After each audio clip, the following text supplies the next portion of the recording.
Welcome back to Vivid Racing. I'm Aaron, and it's time to put your vape pens down and throw a head gasket in your shopping cart. What? We are covering the top 8 mods for the Subaru WRX STI. What the fuck? Just a lot of boxer engines and vape pens. All jokes aside, the STI is a legendary car that any enthusiast can have fun ripping around. But we all know that from the factory, they're just not quite at their full potential. So without further ado, let's dive into the top 8 mods for this turbocharged 4-cylinder boxer engine. Number 8, air oil separator. Now, one of the major problems these cars face is excess oil in the engine's ventilation system. This is known as blow-by, and this is created when the compression level in a cylinder is high and pushes an unwanted mixture of gas and oil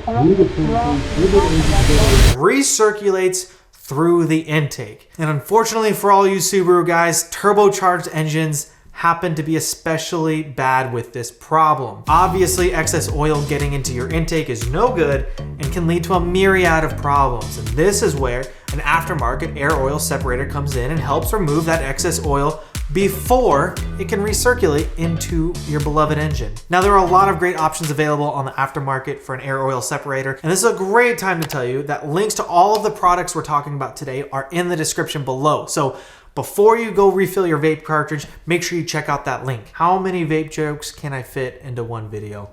That is the test for today. Number 7, blow-off valve. Now, obviously, a turbo would be a way cooler upgrade, but those, they cost a real pretty penny. Money, money, money, money, money, money. So to help increase boost levels along with a tune, we'll talk more about a tune in a little bit, so stay tuned. Why am I like this? But to help with a tune, you really need to throw that factory bypass valve in the garbage. Unfortunately, the stock bypass valve can leak at high boost levels and may not be able to flow enough air to properly recirculate all your unused boost. Upgrading to a blow-off valve is the move. To make sure we cover all our bases here, bypass valves and blow-off valves, very similar, not exactly the same. A bypass valve recirculates 100% of the unused boost pressure back into the intake system before the turbo. Now, your typical blow-off valve vents all of that excess boost pressure out of the engine into the air, which is known as vent to atmosphere. And this is what creates that beautiful. But because the EJ platform calls for recirculation, it is important to make sure that whatever blow-off valve you get is able to recirculate and vent to atmosphere. For moderate boost levels, we recommend a 50-50 mixture, meaning 50% of that unused boost is recirculating and the other 50% vents to atmosphere. HKS makes an awesome kit that comes with everything you would need to upgrade to a blow-off valve and allows you to get that 50-50 mixture. Moving on. Number 6, cold air intake. Now, this is pretty much a no-brainer on any car. A good cold air intake will absolutely help your engine run happier and may even give you a couple horsepower while you're at it. Now, the OEM intakes on these cars are pretty restrictive and can hold your turbo back from sucking in that crispy, clean air. Just picture it like your vape pen. If there was an extra filter in front of your vape pen while you're trying to suck on it, it just wouldn't work as well. That's basically what's happening to your engine with a really crappy intake. That's why you gotta upgrade it. So the best way to fix this, obviously, is with an aftermarket intake that uses a larger, more efficient filter. With more surface area, air will flow more freely, which consequently will improve overall power. Obviously, you're not gonna see huge gains here, but you will see roughly a 5 to 10-ish increase in horsepower and torque. And when you start shopping around, you should know that not all intake kits are created equal. Some have better filters than others, some have better designs than others, which really means you should shop around to figure out what best fits your scenario. One of the most important things to look for in an intake kit is an air box that will separate the filter from the rest of the engine bay. And we all know cold air equals more power, and without an intake box, the air intake will pull in hot air from under the hood instead of cold air outside of the engine bay. And before we move on, you should know that Subarus are notorious for being incredibly sensitive to aftermarket intakes, and it is wise to do your research first to make sure you get one that is tried and true by other Subaru owners. I wonder if they all huddle together in circles and share their vape pens. I think this is genuinely too many vape jokes. I gotta stop.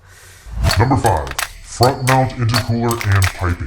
From the factory, these come with a top mount intercooler, and that's great because they get their fresh air directly from that hood scoop. The problem is that they are susceptible to heat soak. Since hot air rises and cold air falls, those top mount intercoolers deal with significantly more heat than a front mount intercooler, which compounds the heat soaking problem into an even larger issue. Now, heat soak is the big bad and robs you of horsepower when you're trying to burn some rubber. Now, there are two solutions to this problem. First, upgrade your intercooler to a larger one. In theory, this may work great for a lot of people, but if you really want to be thorough, you can relocate the top mount intercooler to the front where most turbo cars traditionally mount it. Now, relocating the intercooler might sound like a daunting task, but don't let that stop you. There are plenty of kits available that make this job real easy to do and include everything you need to complete the relocation. Additionally, while you're upgrading the intercooler, you really should upgrade all of the piping that goes along with it. Those charge pipes from the factory are not made of the best material and can also play a part in hindering airflow and slowing that down and choking things up. So upgrading all the pipes can play a huge part in this puzzle as well. This also allows you to run more aggressive ignition timing and run higher boost. So to put this simply, there really is no downside to upgrading to a front mount intercooler on the WRX or STI. Number 4. Downpipe and catback exhaust. I'm sure you already know this, but the EJ20 and EJ25 use unequal length headers from the factory. This is what helps create that Subaru rumble everybody talks about when referencing exhaust sounds. Ironically enough, unequal length headers can create uneven exhaust pulses, which can theoretically decrease peak horsepower. Personally though, I would never run equal length headers on a Subaru. I did previously own a Toyota 86, which runs the FA20, and those run equal length headers from the factory, unlike the WRX and STI. The whole time I had that, I wished I had unequal length headers to get that true Subaru rumble. There's just something about it that just brings you a little extra joy every time you start your car. Now, upgrading your exhaust does more than just change the sound of your car. Specifically, upgrading the downpipes. It's the pipe that connects the turbo to the exhaust. And this is generally where your cats are. But if you upgrade to a downpipe that has a high flow cat, you can really open up that exhaust, which allows your turbos to breathe more efficiently. And this increase in airflow allows your turbocharger to spool up and spin faster, which to your benefit results in increased horsepower, torque, and best of all, throttle response. I'd say that sounds like a lot of fun. Now, there's a ton of aftermarket exhaust options for the WRX and STI, so definitely do your research and figure out exactly what you want your car to sound like. There's a ton of videos on YouTube covering all this. And yes, you guessed it, there is indeed a link in the description to help you get started looking for your new exhaust. Number 3. Tuning. We hinted at this one a little bit earlier, but now it's time to dive into the fun stuff. Now, assuming you've done all these fun bolt-on upgrades we've talked about so far, you're likely leaving some performance on the table without a proper tune. Once you're all set, there's a couple of ways you can go about this. Yes, you can absolutely take your car to a local tuner, drop it off there for a few days and let those wizards work their magic. Or you can check out VRTune for a custom file and be back on the road before the other guy can even drop off his car. Number 2. Coilovers. Now, I know what all you vaping shills are thinking. Finally, a cosmetic mod. Listen here, bud. This isn't just cosmetic, this is performance at its finest. But let's all be honest here. Your pavement princess isn't on the back of some mountain tearing up dirt and gravel roads. It lives in the garage driving you to and from work and occasionally shows up to Cars and Coffee when you weren't at a rave the night before.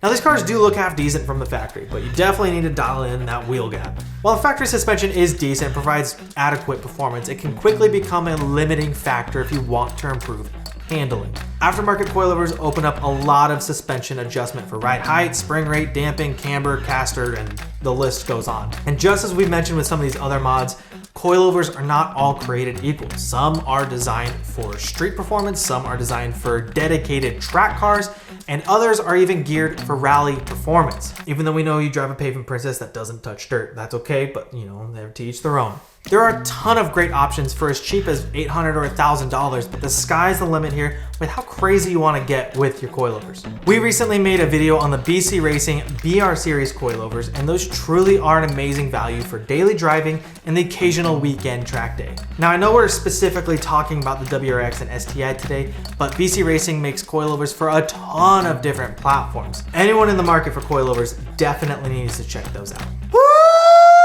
Baby, we made it. We're at number 1. I could see some people getting irritated about this, but we're here and we're going for it, baby. Number 1. Tires. This might be the most underrated upgrade anyone can do to literally any car. The cold hard truth is that a lot of people find it tempting to upgrade their wheels but cheap out on tires. This happens all the time. Unfortunately, doing so will result in a car that Might look cool, but when it comes time to hit a canyon road or track day, you will be surprisingly slow. And if that wasn't enough for you, cheap tires are a huge liability when it comes to safety. The rubber compounds that make up cheap tires are not going to grip very well, especially when you add unforeseen circumstances such as rain, snow, extreme heat, or cold. Those scenarios ruin the grip of your tires. Tires play a vital role in the ride quality, performance, and safety of your vehicle, so it is never a good idea to neglect them or get a set just because the price looked good. Take a little bit of time and do some research and compare all the different tires to find what best fits your car and driving habits. If you want the absolute best performance possible, you can run a sticky tire such as the Michelin Pilot Super Sport, but you must know that tire has a pretty low tread wear rating of 300 and will burn through rubber quite fast, which may be fine for those who only drive their car on the weekends or just commute a short distance. But if you use your car for a longer commute, it may be better to get something with a higher tread wear rating that will last significantly longer. Needless to say, there's a ton of options out there, and you can start your search by checking them out on vividracing.com. Well, unless I picked up vaping and forgot how to count, that should cover all 8 of our top mods for the Subaru WRX STI. And if you enjoyed today's video, please hit like and subscribe. Then get in the comments, tell us what your favorite vape flavor is so Shane can roast you when he's feeling spicy. And if I haven't said enough already, links to everything we talked about today are in the description below, so make sure you check those out. But that's all I got for you guys today. Thank you so much for watching. See you guys next time.